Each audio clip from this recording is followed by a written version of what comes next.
On se retrouve avec un groupe de la scène locale, il y en a aussi aux Eurokéennes, les Belfortins d'Aleister. Bonsoir messieurs. Qu'est-ce que ça fait tout simplement de jouer à domicile ici à Belfort aux Eurokéennes? Beaucoup d'excitation.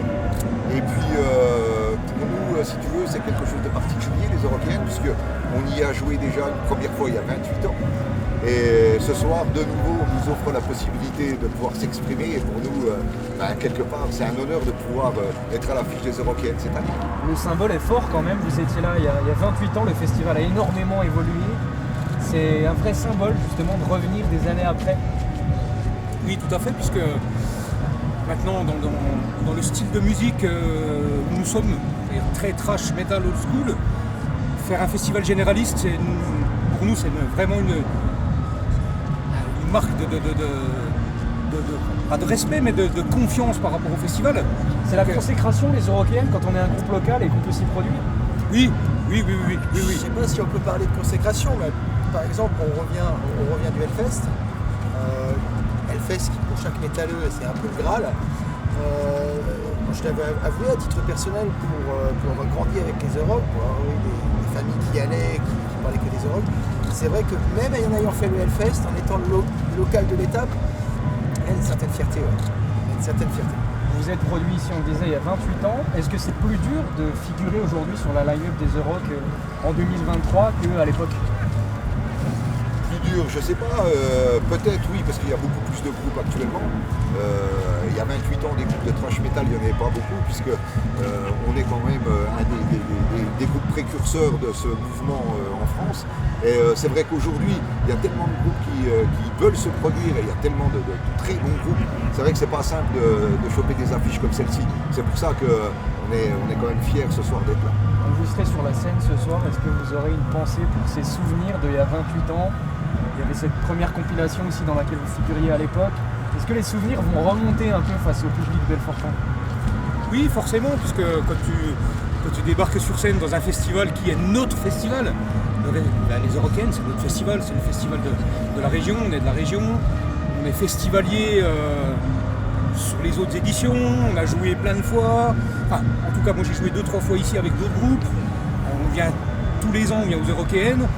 Forcément, tu as des images qui reviennent comme ça. Et je crois que pour Didier, ça n'était pas là à l'époque, mais pour Didier, David et moi, forcément, on a une pensée pour cette scène de 1995 sur laquelle on avait joué. Il y a plus d'émotion aussi, forcément, d'être là.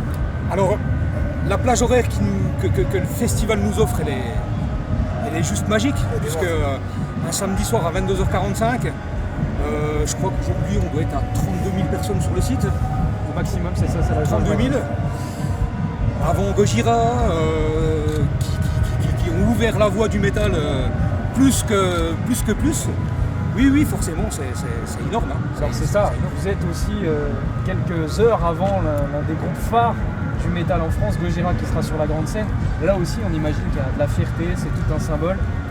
Alors, si là je peux répondre, je vais être obligé de parler de mes autres copains de mon autre groupe pour Spontaine, puisque nous avions la chance de faire la première partie de Gojira à l'époque de leur premier album, à la Poudrière à Belfort.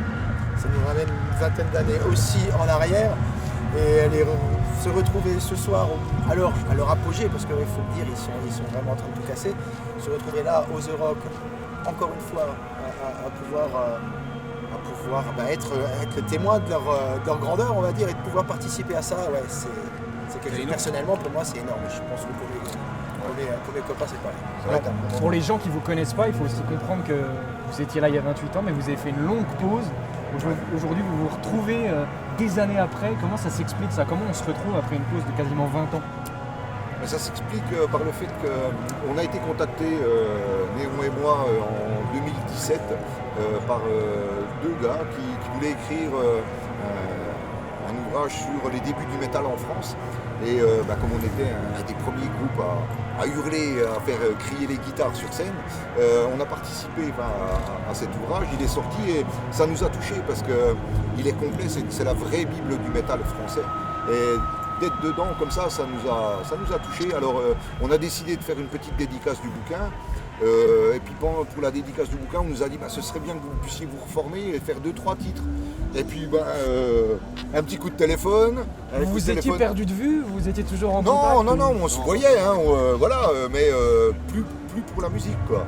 Et puis j'ai fait la proposition, j'ai téléphoné à Néon et il a fallu 2 secondes, il m'a dit oui. Déjà quand j'ai décroché, il m'a dit je sais pourquoi tu m'appelles. Puis il m'a dit c'est oui. C'était évident. C'était évident. J'ai appelé Didier derrière, j'ai dit écoute je viens d'avoir Néon, il m'a dit oui, tu dis quoi? Il dit oui. Et donc voilà, on s'est retrouvés, on a repris 3 morceaux de notre ancien répertoire et puis on a fait la petite dédicace lors de la signature du bouquin. Ça c'était en 2018, est-ce qu'à l'époque vous vous seriez dit dans quelques années, on va revenir aux Européennes sur la Loggia un samedi soir? Non, pas du tout. On est parti sur le fun. C'était vraiment sans arrière-pensée, sans aucun calcul. Et puis on a composé 7 titres, on est rentré en studio. On a sorti un album qui s'appelle No Way Out, qui est sorti en 2019. Malheureusement, on n'a pas pu le faire vivre, cet album, parce qu'il y a eu la coupure Covid.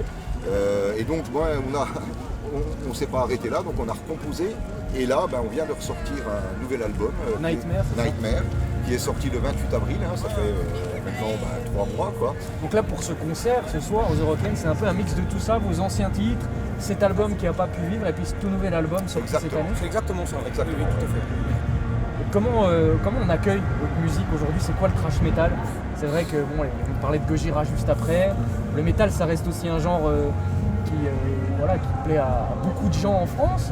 Comment on définirait votre musique aujourd'hui? Je dirais énergique, puissante et sans compromis et je pense très communicative. Vous avez gardé cette identité d'il y a 28 ans ou vous avez voulu faire évoluer aussi cette musique? On a fait évoluer les compos et puis forcément quand tu passes en studio 28 ans après, il y a beaucoup de choses qui ont changé dans la technique, etc. Au niveau du son et tout. Et après le fait d'avoir enregistré cet album No Way Out où on rajoute une nouvelle guitare et on a notre ami Sam qui est avec nous maintenant sur scène, c'est complètement différent. Faut tout repenser, faut tout réorganiser. Exactement, oui, tout à fait. Toute la technique, tout ce qui a trait au patch, etc. Enfin bon, ça c'est secondaire, mais en tout cas oui, tout repenser la scène en fait. Voilà. Est-ce que vous diriez aujourd'hui qu'avec cette histoire quand même particulière, vous avez retrouvé un nouveau public ou vous avez votre ancien public qui vous suit toujours, qui sera peut-être là ce soir? Les deux. Ouais, les deux. Le premier concert qu'on a refait en 2019, c'est ça, 2019, là, concert. On a été surpris parce qu'il y a des gens qui sont arrivés dans le public avec des t-shirts qu'on leur avait... t-shirts d'époque des années 90, quoi. Et c'est là qu'on s'est dit, mince, on a quand même une fan base qui est là, on ne nous a pas oubliés, on est toujours là. Et puis là maintenant, on a de nouveaux fans. C'est vrai qu'avec les dates qu'on a fait là récemment, surtout celle du Hellfest, ça a redéclenché beaucoup de petites choses. Beaucoup de gens nous ont découverts ou nous ont redécouverts. Et ça donne pas envie de s'arrêter à nouveau, vous voulez continuer sur la lancée là? On va essayer, en tout cas. On est plus jeunes à convaincre. Ouais. Mais on va essayer de se faire plaisir, surtout. Là maintenant le leitmotiv pour nous c'est faut prendre du plaisir à chaque fois, à chaque date, chaque moment parce que ça passe très vite et puis il faut qu'on aille de l'avant. Dernière question messieurs, est-ce que vous diriez que ce concert de ce soir aux Européennes, un samedi soir on disait c'est le plus important pour vous de cette tournée, même de votre histoire longue? Est-ce que ça fait partie des potentiellement plus beaux concerts? Oui, je pense que là cette date elle est... On en a parlé tout à l'heure, elle est vraiment symbolique, mais en plus de ça, on va pouvoir montrer aux gens tout l'investissement qui a été fait ces derniers mois pour la scène, pour le show en lui-même. Vous avez beaucoup travaillé? On a beaucoup travaillé, voilà. On aura une imagerie sur scène que les gens ne connaissent encore pas. Et on espère que le public... on est confiant, il y a quand même beaucoup de métalleux aujourd'hui, mais le public européen a l'habitude. Le public européen a l'habitude d'aller voir L'Homme Pâle, mais il a aussi l'habitude d'aller voir Slayer, il a aussi l'habitude d'aller voir Chaka Ponk, il a aussi l'habitude d'aller voir Skrillex. Et c'est la particularité des Européennes, c'est que on a des passionnés de musique qui viennent sur ce festival pour le festival, le côté éclectique et très très large de la programmation en fait. Et nous on adore. On on adore voir des gens qui peut-être au début se diraient on n'aime pas trop cette musique-là. Et le live permet de découvrir ça et de le vivre, avec nous en fait. Et c'est de l'énergie en fait. Voilà. Merci beaucoup, Alistair. Merci. Merci.